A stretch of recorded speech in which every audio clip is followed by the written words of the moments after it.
Hello, গল্পকথার ডালি by জুলিয়ার চ্যানেলের গল্প পাঠের আসরে সকল শ্রোতা বন্ধুকে আমি জুলিয়া জানাই স্বাগত। যারা আমার চ্যানেলকে সাবস্ক্রাইব করেছেন প্রথমেই জানাই তাদের অসংখ্য অসংখ্য ধন্যবাদ। বয়োজ্যেষ্ঠদের জানাই আমার সশ্রদ্ধ প্রণাম। আপনাদের সহযোগিতা ছাড়া আমার এতদূর আসা সম্ভব হতো না, তাই আপনাদের অনুরোধ রক্ষা করাই আমি মনে করি আমার প্রথম এবং প্রধান কর্তব্য।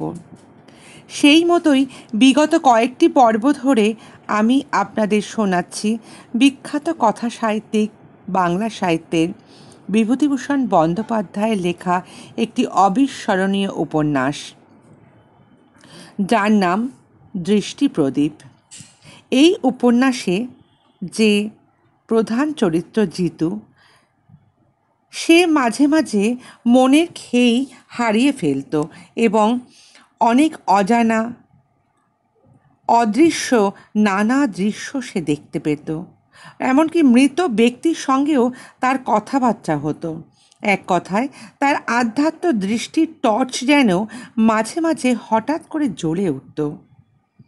হয়তো সেই কারণেই এই বইটির নাম দৃষ্টিপ্রদীপ রেখেছেন লেখক। আমরা আগের পর্বগুলিতে শুনেছি ছোটবেলা থেকে সে যথেষ্ট আদরের সঙ্গে মানুষ হয়েছে, অর্থাৎ জিতু তার বাবা মায়ের কাছে এক পাহাড়ি পার্বত্য অঞ্চলে চা বাগানের মধ্যে। তারপর সেখান থেকে সে যখন অবস্থার ফেরে ভাগ্যের পরিহাসে চলে আসে তার বাবা মায়ের, অর্থাৎ বাবা মায়ের সাথে তার বাবার পৈতৃক ভিটেতে, সেখানে এসে সে তার জেঠু জেঠিমার ব্যবহারে যার পর নাই ভীষণভাবে কষ্ট পেয়েছে। তারপর আস্তে আস্তে সে কলেজে ভর্তি হয়েছে, কলেজে পড়েছে। সেখানে এসে সে বিভিন্ন মানুষের সংস্পর্শে এসে পুরনো দিনের কথা হয়তো কিছুটা ভুলতে পেরেছে।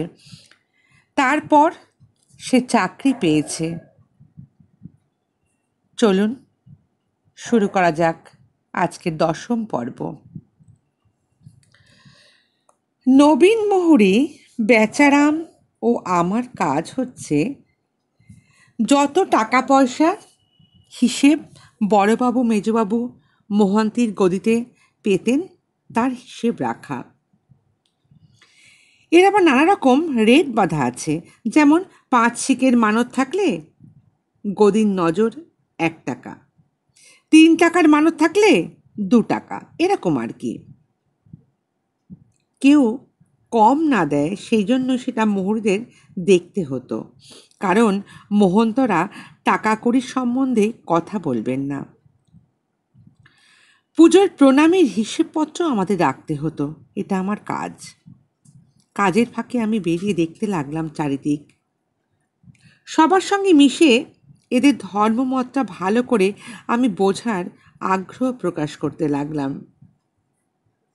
যখনই দেখি বিভিন্ন রকম, তখনই আমি সবাইকে জিজ্ঞাসা করি, নানান কথা আলাপ করি সব লোকের সঙ্গে এবং জীবনটা বুঝবার চেষ্টা করি।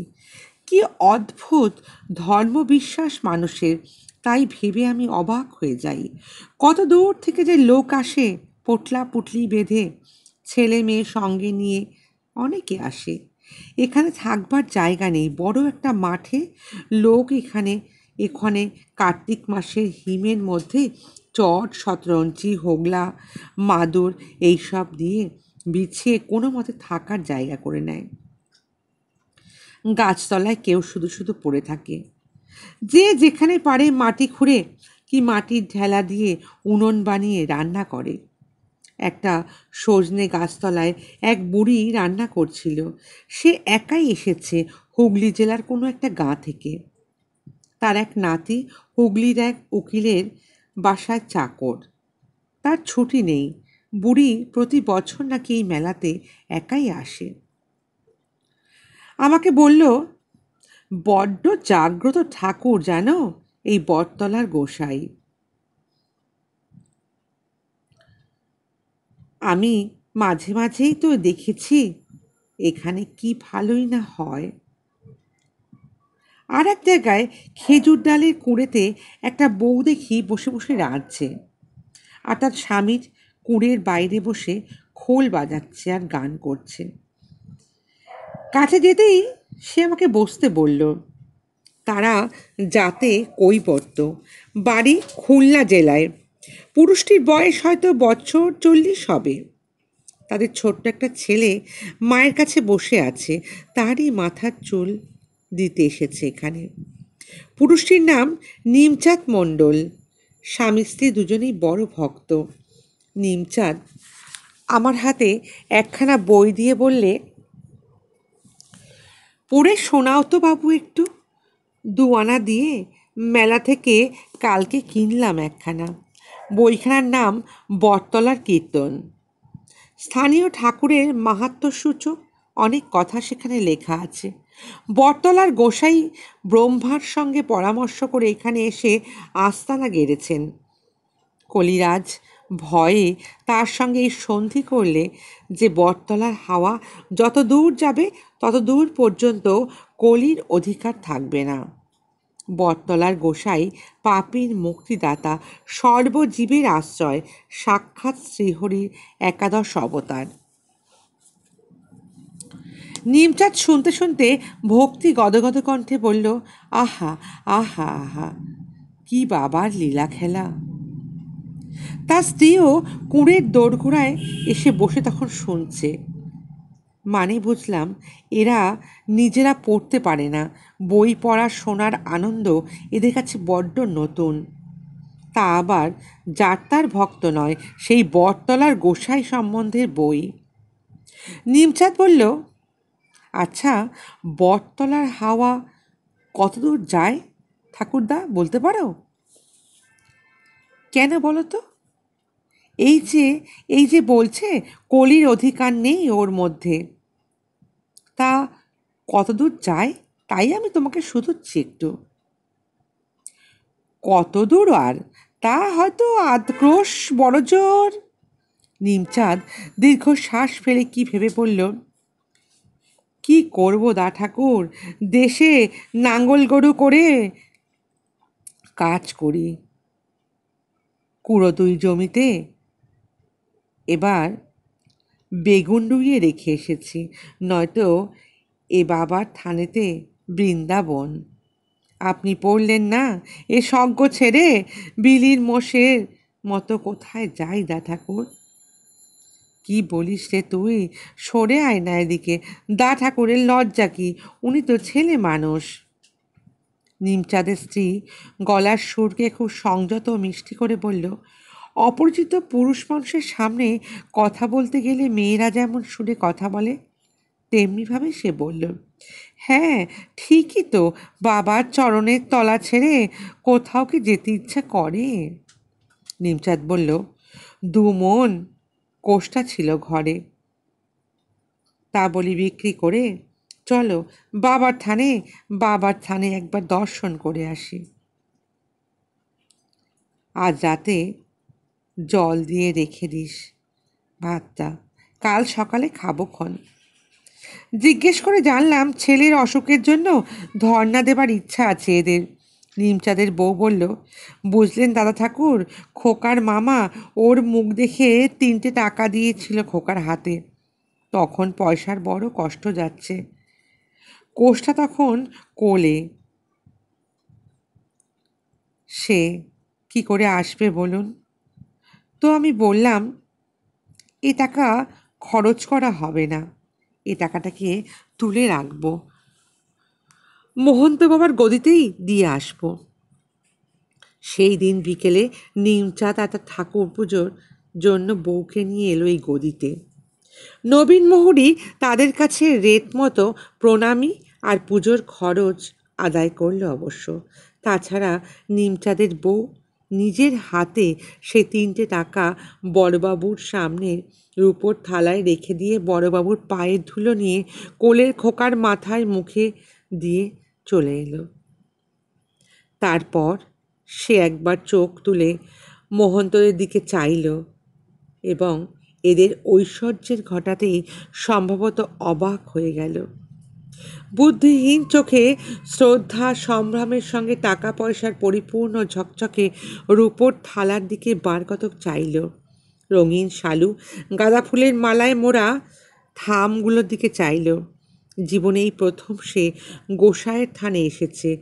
সব দেখে শুনে লোকের ভিড়ে মহন্ত মহারাজের আর ঘরে অনবরত বর্ষণরত প্রণামীর ঝমঝমি আওয়াজ মুগ্ধ হয়ে গেল সে। কতক্ষণ হাঁ করে দাঁড়িয়ে রইল। বাইরের দিকে ক্রমাগত তখন লোক ঢুকছে। ওকে কে একজন ঠেলা দিয়ে এগিয়ে আসতে গেল। আমি ওর দিক থেকে চোখ ফেরাতে পারিনি। ওর মুগ্ধ চোখের মুগ্ধ ভক্তি শুদ্ধ দৃষ্টি আমায় মুগ্ধ করেছে। এ এক নতুন অভিজ্ঞতা আমার জীবনে। এই বাজে শালুর বাহার আর লোকের হইচই আর মেজবাবু বড়বাবুর চশমামণ্ডিত দাম্ভিক মুখ দেখে এত ভাব আর ভক্তি আসে মানুষের। যে ঠেলা দিয়ে এদিক ওদিক আসছিল আমি তাকে ধমকে দিয়ে বললাম। তারপর ওর চমক ভাঙতে ফিরে বাইরে বেরিয়ে গেল। ওরা চলে গেলে একটি বৃদ্ধ এলো। তার বয়স অনেক হয়েছে। বয়সে গলার সুর কেঁপে গেছে, হাত কাঁপছে। সে তার আঁচল থেকে একটা আধুলি খুলে থালায় দিল। নবীন মুহুরী বলল, র গো র, রাখো। আধুলি কিসের? বুড়ি বলল, এই এই ঠাউর মানচ্ছদের পেন নামে। নবীন মুহুরী বলল, পাঁচশিকে কমে ভোগের পুজো হয় না এখানে। পাঁচশিকে 1 টাকা গদির নজর, বুঝলে? বুড়ি শুনতে পায় না, বলল, কত? নবীন দেখিয়ে বলল, হাত দেখিয়ে, 1 টাকা 1 টাকা। বুড়ি বলল, আর নেই গো, মাদুর কিনে আনলাম তো 6 আনার। নবীন মুহুরী আধুলি ফেরত দিয়ে বলল, নিয়ে যাও নিয়ে যাও, হবে না, এই পয়সায় এখানে কিছু হয় না। বড়বাবু একটা কথাও বললেন না। বুড়ি কাঁপতে কাঁপতে ফিরে গেল। ঘণ্টাখানেক পর সিকি দুয়ানি পয়সাতে একটা টাকা নিয়ে এসে প্রণামীর থালায় রাখল। ওরা চলে গেলে আমার মনে হলো এই সরল পরম বিশ্বাসী পল্লীবধূ, এই বৃদ্ধা, ওদের কষ্টার্জিত অর্থ কাকে দিয়ে গেল? মেজবাবুকে না বড়বাবুকে? এই এত লোক এখানে এসেছে, এরা সবাই চাষি, গরিব, গৃহস্থ। এই বিশ্বাসে এখানে এসেছে জানি, কিন্তু অম্লান বদনে খুশির সঙ্গে এদের টাকা দিয়ে যাচ্ছে কেন? এই টাকা কলকাতায় ওদের স্ত্রীরা গহনা বানিয়ে পড়বে, মোটর গাড়ি চড়বে, থিয়েটার দেখবে। ওরা মামলা করবে, বড় লোকের বড়লোকিয়ানা দেখাবে, সাহেবিয়ানা করবে। ছোটবাবু বন্ধু বান্ধব নিয়ে গান বাজনা মজলিসে চপ কাটলেট খাবে। এই জন্য পরদিন সকালে দেখলাম নিমচাঁদের স্ত্রী পুকুরে স্নান করে সারা পথ সাষ্টাঙ্গ নমস্কার করতে করতে ধুলো কাদা মাখা গায়ে বটতলায় ধর্ণা দিয়ে চলেছে। আর নিমচাঁদ ছেলে কোলে নিয়ে ছলো ছলো চোখে ওর পাশে পাশে চলেছে। সেই দিন রাত্রে শুনলাম মেলায় কলেরা রোগ দেখা দিয়েছে। পরদিন দুপুরবেলা দেখি বটতলার সামনের মাঠটা প্রায় ফাঁকা হয়ে গেছে, অনেকেই পালিয়ে গেছে। নিমচাঁদের কুঁড়ে ঘরের কাছে এসে দেখি নিমচাঁদের স্ত্রী বসে। আমায় দেখে কেঁদে উঠল। নিমচাঁদের কলেরা হয়েছে কাল রাত্রে। মেলায় যারা তদারক করে তারা ওকে কোথায় নাকি নিয়ে যেতে চেয়েছিল, মাঠের ওদিকে কোথাও। আমি ঘরে ঢুকে দেখি নিমচাঁদ ছটফট করছে, খুব ঘামছে। নিমচাঁদের স্ত্রী কেঁদে বলল, কি করি দাদা ঠাকুর, হাতে শুধু বাবার টাকা দেওয়ার যেখানে নজর সেই টাকাটা আছে, আর বাকিটা হলো যাবার ভাড়া, আর তো কিছু হাতে নেই। মেজবাবুকে কথাটা বললাম গিয়ে। তিনি বললেন, লোক পাঠিয়ে দিচ্ছি, ওকে সিগ্রেশন ক্যাম্পে নিয়ে যাও, মেলার ডাক্তার আছে, সে দেখবে। নিমচাঁদের বউয়ের কি কান্না ওকে নিয়ে যাবার সময়। আমরা বোঝালাম অনেক, ডাক্তার ইঞ্জেকশন দিল। মাঠের মধ্যে মাদুর দিয়ে সিগ্রেশন ক্যাম্প করা হয়েছে। অতি নোংরা বন্দোবস্ত, সেখানে সেবা শুশ্রূষার কোনো ব্যবস্থাই নেই। ভাবলাম চাকরি যায় যাবে, ওদের বাঁচিয়ে তুলব, অন্তত বিনা তদারকে ওদের মরতে দেব না। সারা রাত জেগে রোগীকে দেখাশোনা করলাম একা। ওই ক্যাম্পে আরও 4টি রোগী এলো, 3টে সন্ধ্যার মধ্যেই মরে গেল। মেলায় ডাক্তার অবশ্যই নিয়মিত দেখল। এদের পয়সা নিয়ে যারা বড় মানুষ হলো, তারা একবার চোখের দেখাও দেখতে এলো না। রাত্রিটা কোনো রকমে কাটিয়ে বেলা হয়ে উঠল যখন, তখন নিমচাঁদও মারা গেল। সে এক অতি করুণ ব্যাপার। ওদের দেশের লোক খুঁজে বার করে নিমচাঁদের সৎকারে ব্যবস্থা করা হলো। নিমচাঁদের স্ত্রী যেভাবে আমার দিকে তাকিয়েছিল, আমি তার দিকে চাইতে পারি না। বটতলায় ধর্ণা দেয়, ধর্ণা দেওয়ার দিন থেকে সেই যে উপবাস করে আছে, গোলমাল তার খাওয়াতেও কি হয়নি? রুক্ষ চুল, এক মাথা, সেই ধূলিধূসর কাপড়। খবর পেয়ে সে ধর্ণা ফেলে বটতলা থেকে উঠে এসেছে। চোখ কেঁদে কেঁদে লাল হয়ে গেছে, যেন পাগলির মতো দৃষ্টি তার চোখে। এখন আর সে কাঁদছে না, শুধু কাঠের মতো বসে আছে, কথাও বলে না, কোনো দিকে চায়ও না। মেজবাবুকে বলাতে তিনি ওকে দেশে পাঠিয়ে দেওয়ার খরচ 2 টাকা মঞ্জুর করলেন, কিন্তু সে আমি যথেষ্ট বললাম, অনুরোধ করলাম, তারপর সে দিলেন, না হলে বোধহয় সেটুকুও দিতেন না। আরও কত যাত্রী এরকম মরে গেল, বা তাদের কি ব্যবস্থা হলো, এসব দেখবার দায়িত্ব তো এদেরই ছিল। ওরাই তো রইলেন নির্বিকারভাবে বসে। আমার কাছে কিছু ছিল না। যাবার সময় নিমচাঁদের স্ত্রীর হাতে যা ছিল তাই দিয়ে এলাম। চোখের জল রাখতে পারিনি যখন সে চলে গেল। দিন 2 পরে রাত্রে বসে আমি আর নবীন মুহুরী হিসেব মেলাচ্ছি, মেলার দেনা পাওনা কত হলো।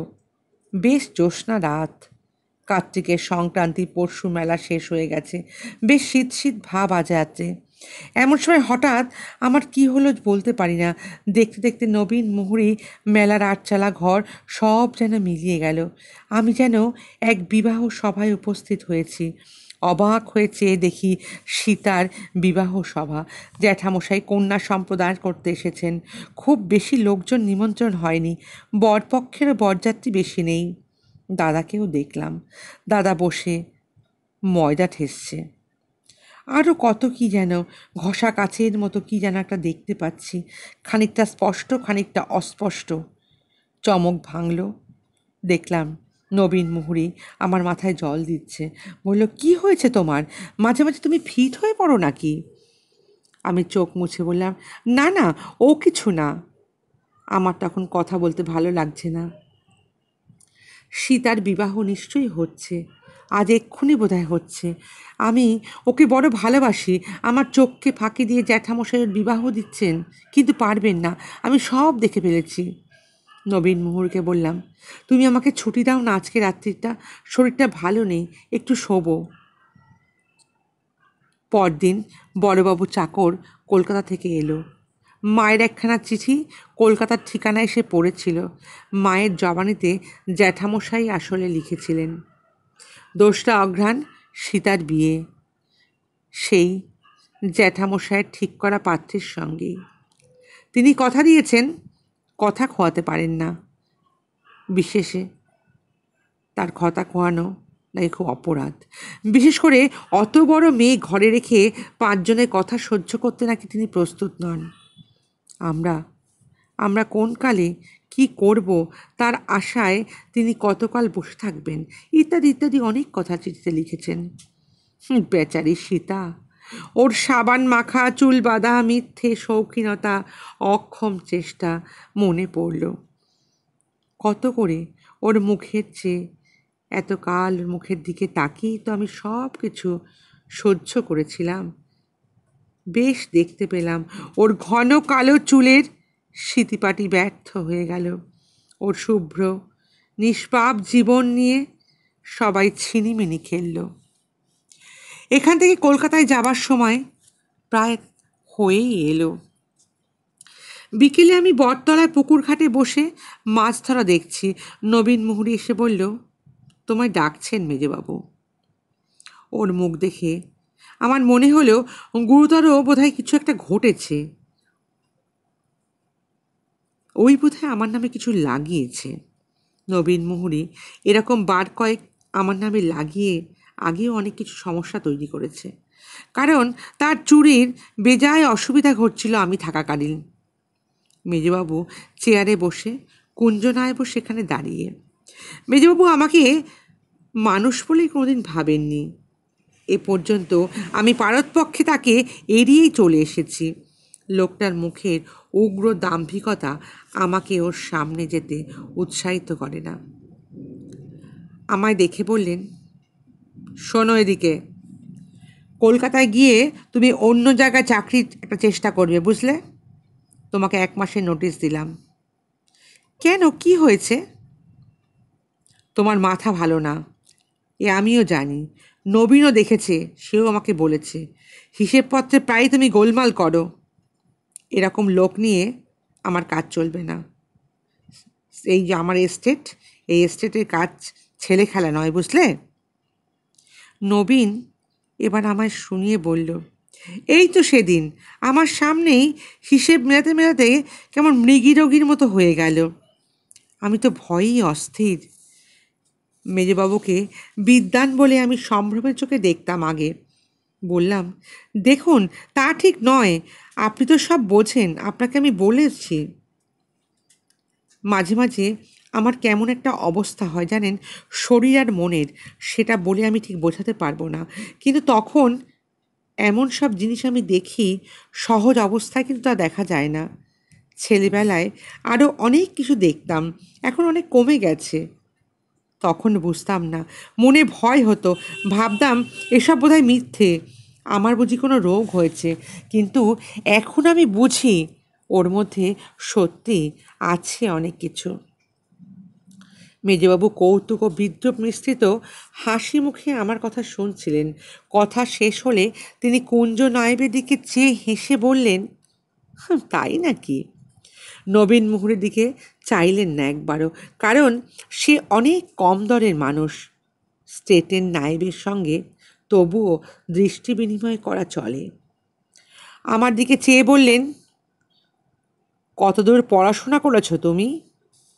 আইএ পাশ করেছিলাম শ্রীরামপুর কলেজ থেকে। তাহলে তোমার বোঝানো আমার মুশকিল হবে। মোটের ওপর ওসব কিছু না। নিউরোটিক যারা, নিউরোটিক বোঝো? যাদের স্নায়ু দুর্বল তাদের এইরকম হয়। এটা একটা রোগই বই কি, ওটা একটা একরকম রোগই তোমার আছে, বুঝলে? আমি বললাম, মিথ্যে নয় সে তো আমি জানি, আমি নিজের জীবনে অনেকবার দেখেছি এসব সত্যি হয়েছে। তবে কেন হয় এটা কিন্তু আমি বলতে পারবো না। সেই জন্যই আপনাকে জিজ্ঞাসা করছি। আমি সেন্ট ফ্রান্সিস অফ অ্যাসিসির লাইফ এটা পড়েছি। তিনিও কিন্তু এরকম দেখতেন, জানেন। মেজবাবু ব্যঙ্গের সুরে বললেন, তুমি তাহলে তুমি তাহলে সেন্ট হয়ে গেছো বলো, তাই না? পাগল, পাগল কি গাছে ফলে? নবীন আর কুঞ্জ দুজনেই মেজবাবুর প্রতি সম্ভ্রম বজায় রেখে মুখে কাপড় চাপা দিয়ে মিটমিট করে হাসতে লাগলো। আমি নানা দিক থেকে খোঁচা খেয়ে মরিয়া হয়ে উঠলাম। বললাম, আর শুধু ওই দেখি তা নয়, অনেক সময় মরে গেছে এমন মানুষের আত্মার সঙ্গেও আমার দেখা হয়। আমি কথা বলেছি, জানেন। তাদেরও আমি দেখতে পাই। নবীন মুহুরীর বুদ্ধির জ্ঞান মুখে একটু অদ্ভুত ধরনের অবিশ্বাস্য ব্যঙ্গের ছাপ হেসে মুখটা কিরম করে রইল, কিন্তু নিজের বুদ্ধির ওপর তার বোধহয় বিশেষ আস্থা ছিল না, তাই মেজবাবুর মুখের দিকে চাইল। মেজবাবু এমন ভাব দেখালেন এ এক যেন বদ্ধ উন্মাদের মতো কথা বলছি আমি। তিনি কুঞ্জ নায়কের দিকে এইভাবে চাইলেন যে এখান থেকে আমাকে যেন সরিয়ে নিয়ে যায়। কেন এখানে রেখেছে? পাগলামি একটু বেশি করলে যখন কি হবে? আমি আরও মরিয়া হয়ে বললাম, আপনি আমার কথায় বিশ্বাস করুন আর নাই করুন, তাতে আমার কোনো যায় আসে না। আমি মিথ্যা কথা কখনো বলি না। আমার মনে হয় আপনি আমার কথা বুঝতেও পারেননি। যার নিজের অভিজ্ঞতা না হয়েছে সে সব বুঝতে পারবে না, এ কথা এতদিন আমি বুঝেছি। খুব বেশি লেখাপড়া শিখলেই যে খুব বুদ্ধি হয় তা কিন্তু নয়। আচ্ছা, একটা কথা আপনাকে আমি বলি, আমি যে ঘরটায় থাকি ওর ওপাশে যে ছোট্ট বাড়িটা আছে ভাঙা রোয়াক যার সামনে, ওখানে আমি একজন বড় মানুষের অস্তিত্ব অনুভব করতে পেরেছি।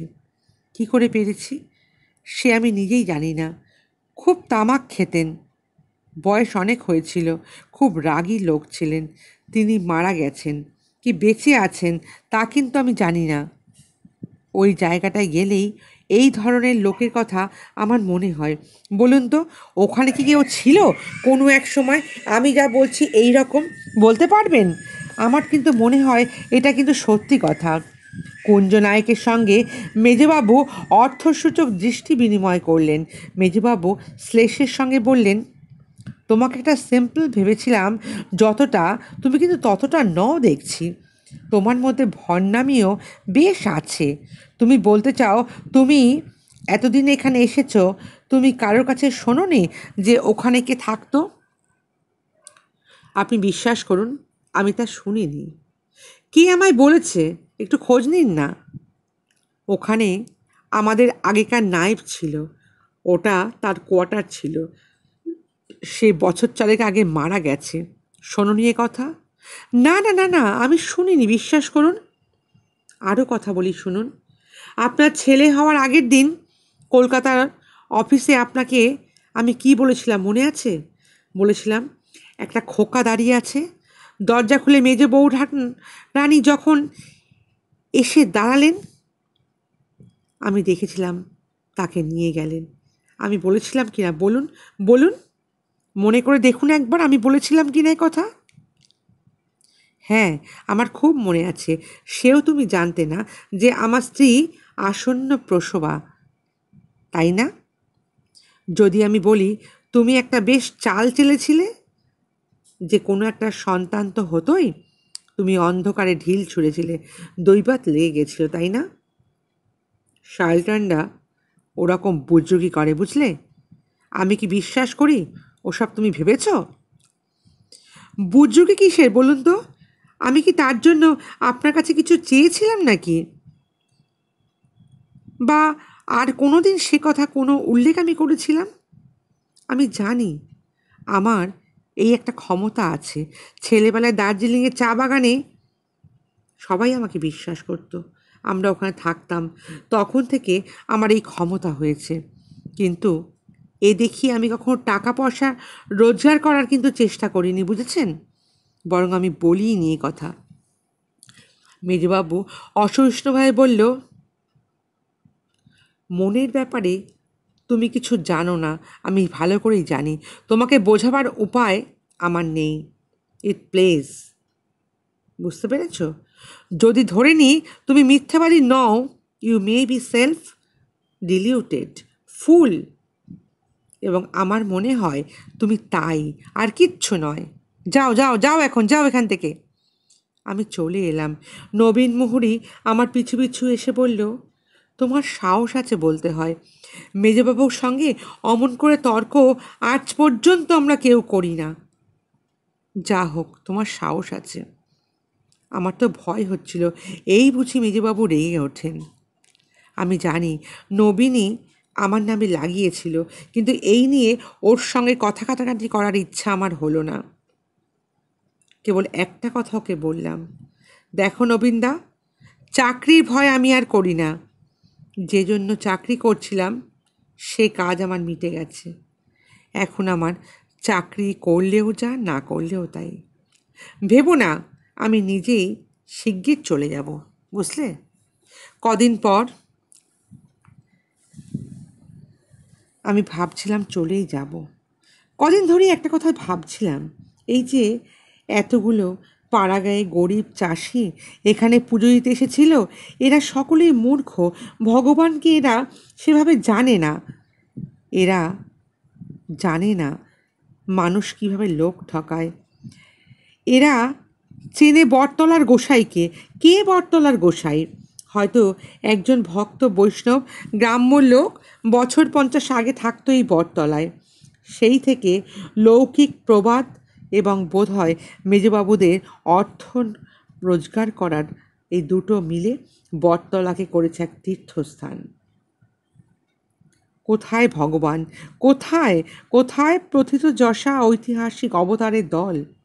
এই বিপুল জনসংঘ তাদের সন্ধানই রাখে না। তাই, নিশ্চয়ই তাই। এদের কি ধর্ম? ধর্মের নামে ছেলে খেলা করে এরা। কিন্তু নিমচাঁদকে দেখেছি, তার সরল ভক্তি, তাদের ত্যাগ, তার স্ত্রীর চোখে যে অপূর্ব ভাব দৃশ্য, যা সকল ধর্ম বিশ্বাসের উৎসমুখ। এসব কি মূল্যহীন, ভিত্তিহীন, জলজ শ্যাওলার মতো মিথ্যের মহাসমুদ্রে ভাসমান? এরকম কত নিমচাঁদ এসেছিল এই মেলায় জ্যাঠাইমাদের আচারের শেষকালে। সেই সেকেলে আষ্টে পিষ্টে বাঁধা নিয়ম, ঐশ্বর্যের ঘটা, দেখানো দেবার্চনা, এসব আমার কোনো দিনই ভালো লাগতো না। ঘুষুরির সেই ষষ্ঠী মন্দিরের মতন। কোন দেবতার কাছে নিমচাঁদ তার পোটলা নিয়ে ছুটেছিল? জীবনের শেষ নিঃশ্বাসের সঙ্গে নিঃশ্বাস ফেলল পরম ত্যাগ করে, সব কিছু দিয়ে দিল। আর একটা কথা আমি বুঝেছি, কাউকে কোনো কথা বলে বুঝিয়ে বিশ্বাস করানো যায় না। মনের ধর্ম মেজবাবু আমায় কি শেখাবেন? আমি এইটুকু জেনেছি, নিজের জীবনে মানুষের মন কিছুতেই বিশ্বাস করতে চায় না কোনো জিনিসকে। যা ধরা ছোঁয়ার বাইরে তাকে তো একদমই নয়। আমি যার নিজের চোখে কতবার দেখলুম, বাস্তব বলে জানি আমি। ঘরে বাইরে সব লোক বলে তা নাকি মিথ্যে। পণ্ডিত আর মূর্খ এখানে সমান। ধরা ছোঁয়ার গম্ভীর সীমানা পার হয়ে কারণ মন অন্তত অজানার দিকে পাড়ি দিতে চায় না। যা সত্যি তা কি মিথ্যে হয়ে যাবে? কলকাতায় ফিরে এলাম বড়বাবুর মেয়ের বিয়ে উপলক্ষে। জামাইকে বিয়ের রাত্রে বেবি অস্টিন গাড়ি যৌতুক দেয়া হলো। বিবাহ মণ্ডপের মেরাব বাদ্যেও ফুল দিয়ে সাজাতেই ব্যয় হলো অনেক টাকা। বিয়ের পরে ফুলসজ্জার তত্ত্ব সাজাতে 8-10 জন লোক হিমশিম খেয়ে গেল। ছোটবাবুর বন্ধু বান্ধবদের একদিন পৃথক ভোজ হলো। সেদিন শখের থিয়েটারে হাজার হাজার টাকা উড়ে গেল এক রাত্রে। তবুও তো শুনলাম এ তেমন কিছু নয়। এরা পাড়াগাঁয়ের গৃহস্থ জমিদার মাত্র। খুব বড় মানুষই করবে এরা কোথা থেকে? ফুলসজ্জার তত্ত্ব সাজাতে খুব খাটুনি হলো। 2 মণ দই, 8 মণ ক্ষীর, 1 মণ মাছ, লরি বোঝাই তরিতরকারি, 40খানা সাজানো থালায় নানা রকম তত্ত্বের জিনিস, সব বন্দোবস্ত করে, তত্ত্ব বার করে, ঝি চাকরের শাড়ি সাজাতে, তাদের রওনা করতে, সে এক রাজস্বীয় যেন ব্যাপার। ওদের রঙিন কাপড় পরা, ঝি চাকরের লম্বা সারির দল এগিয়ে চলল। চেয়ে মনে হলো বড় মানুষদের যেমন খরচ হয় সেইভাবেই যেন বিশাল খরচ করে বড় লোকের বাড়ি যাচ্ছে এরা। অথচ এই হিমবর্ষী অঘ্রাণ মাসের রাত্রে হয়তো সে অন্যথা বিধবার খেজুর ডালের ঝাঁপে শীত আটকাচ্ছে না, বা কোনো বুড়িমা একা একা বসে কাঁদছে তার ঘরে চালা দিতে পারিনি। ধর্মের নামে এরা নিয়েছে এখানে এসে সেই মেলায় আশ্রয়। ওরা স্বেচ্ছায় হাসি মুখে আশ্রয় নিয়েছে। সব মিথ্যে। ধর্মের নামে এরা করেছে ঘোর অধর্ম, অবিচার। বটতলার গোসাই এদের কাছে ভোগ পেয়ে এদের বড় মানুষ করে দিয়েছে, লক্ষ লক্ষ গরিব লোককে মেরে। জ্যাঠামশাইদের গৃহদেবতা যেমন তাদের বড় করে দিয়েছে, মাকে সীতাকে ভুবনের মাকে করে দিয়েছে কৃতদাসী। সত্যিকার ধর্ম কোথায়? কি ভীষণ মোহ, অনাচার, মিথ্যের ঢাকা পড়ে যাচ্ছে দেবতার সত্য রূপ সেদিন, যেদিন থেকে এরা হৃদয়ের ধর্মকে তুলে অর্থহীন অনুষ্ঠানহীন ধর্মের সামনে বসিয়ে দিয়েছে। দাদার একখানা চিঠি পেয়ে অবাক হয়ে গেলাম। দাদা যেখানে কাজ করে সেখানে এক গরিব ব্রাহ্মণের একটিমাত্র মেয়ে ছিল। ওখানকার সবাই মিলে ধরে মেয়েটির সঙ্গে দাদার বিয়ে দিয়ে দিয়েছে। দাদা নিতান্তই ভালো মানুষ, যে যা বলে কারুর কথা না বলতে পারে না, কাউকে জানানো হয়নি, পাছে কেউ বাধা দেয় তারাই জানতে দেয়নি। এদিকে জ্যাঠামশাইয়ের ভয়ে বাড়িতে বউ নিয়ে যেতে পারছে না। আমায় লিখেছে সে বড় বিপদে পড়েছে, এখন সে কি করবে।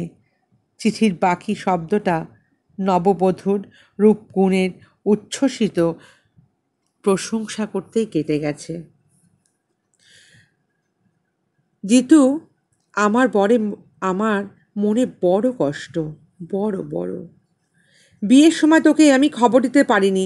তুই একবার অবশ্যই অবশ্যই আসবি। তোর বৌদিদির বড় ইচ্ছা তুই একবার আয়। মায়ের সম্বন্ধে কি করি বলতো, কি লিখবো মাকে আমি? সেখানে তোর বৌদিকে নিয়ে যাওয়ার সাহসে আমার কুলোচ্ছে না। ওরা ঠিক কুলীন ব্রাহ্মণ নয়, আমাদের স্বঘরও নয়, অত্যন্ত গরিব। আমি বিয়ে না করলে মেয়েটি পার হবে না সবাই বলল, তাই আমি বিয়ে করতে বাধ্য হলাম। কিন্তু তোর বৌদিদি বড় ভালো মেয়ে, ওকে যদি জ্যাঠামশাই ঘরে নিতে না চান, যদি অপমান করেন, সে আমি সহ্য করতে পারবো না। পত্র পড়ে বিস্ময় আনন্দ দুই আমার হলো। দাদা সংসারে বড় একা ছিল, ছোটবেলা থেকেই আমাদের জন্য খাটছে, জীবনটাই নষ্ট করলো সেজন্য। অথচ ওর দ্বারা না হলো বিশেষ কোনো উপকার, মায়ের আর সীতার, না হলো নিজের। ভালোই হয়েছে, ওর মতো স্নেহপ্রবল ত্যাগী ছেলে একটা আশ্রয়হীন মেয়েকে বিয়ে করে আশ্রয় দিয়েছে, নিজেও আশ্রয় পেয়েছে, ভালোবাসা ভালোবাসা পাবার পাত্র পেয়েছে। এত বড় সম্বন্ধে নিশ্চিন্ত হলাম। কত রাত শুয়ে শুয়ে দাদার মুখের কথা ভেবেছি, আর আমি দুঃখ পেয়েছি। মাকে কাছে নিয়ে আসতে পত্র লিখে দাদাকে জানালাম, জ্যাঠামশাইয়ের বাড়িতে রাখবার আর দরকার নেই, আমি শিগগিরই গিয়ে দেখা করব। মাঘ মাসের প্রথমে আমি চাকরি ছেড়ে দিয়ে বেরিয়ে পড়লাম। মনে কেমন একটা উদাস ভাব, কিসের যেন একটা অদম্য পিপাসা। আমার মনের সঙ্গে যা খাপ খায় না তা আমার ধর্ম নয়। ছেলেবেলা থেকে আমি যে অদৃশ্য জগতে বারবার সম্মুখীন হয়েছি, অথচ যাকে কখনো চিনিনি বুঝিনি, তার সঙ্গে যে ধর্ম খাপ খায় না, সেও আমার ধর্ম নয়। অথচ চারদিকে দেখেছি সবাই তাই করছে। তারা সৌন্দর্যকে চেনে না, সত্যকে ভালোবাসে না, কল্পনা এদের থেকে পঙ্গু। তারা তারা শুধুমাত্র বোকার মতো কোনো ধর্মে বিশ্বাস করে যায়। বছরখানেক ঘুরে চারিদিকে বেড়ালাম আমি, নানা জায়গায় ঘুরে বেড়ালাম।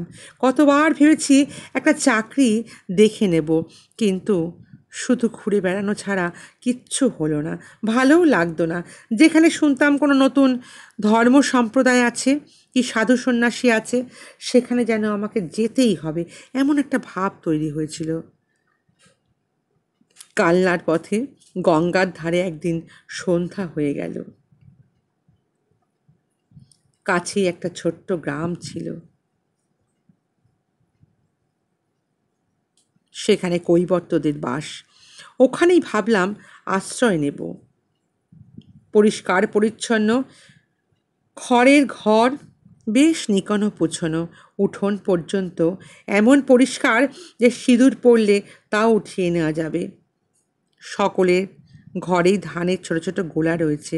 বাড়ির সামনে পিছনে ক্ষেত খামার, ক্ষেতের বেড়ায় মটরশুঁটির ঝাড়ে সাদা গোলাপি ফুল ফুটে মিষ্টি সুগন্ধে সন্ধ্যার অন্ধকার ভরিয়ে রেখেছে।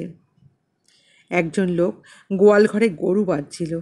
তাকে বললাম, এখানে থাকবার জায়গা কোথাও পাওয়া যাবে গো? সে বলল, কোত্থেকে আসা হচ্ছে? ব্রাহ্মণ শুনে নমস্কার করে বলল, ওই দিকে একটু এগিয়ে যান, আমাদের অধিকারী মশাই থাকেন, তিনি ব্রাহ্মণ, তার ওখানে দিব্যি থাকার জায়গা আছে। একটু দূরে গিয়ে দেখি অধিকারীর ঘর। উঠোনের এক পাশে একটা লেবু গাছ, বড় আটচালা ঘর, উঁচু মাটির দাওয়া। একটা ছোট ছেলে বলল, অধিকারী তো বাড়িতে নেই, হলুদ পুকুরে কীর্তনের বায়না নিয়ে গাইতে গেছে, কাল আসবে। আমি চলে যাচ্ছি এমন সময় একটি মেয়ে ঘরের ভেতর থেকে বলল, চলে যাবেন কেন? পায়ের ধুলো যদি দিয়েছেন তাহলে আজকে রাতটা এখানে একটু কাটিয়ে যান না কেন? কে এই মেয়ে? কেন সে তাকে থাকতে বলেছিল? জানতে হলে শুনতেই হবে আগামী পর্ব।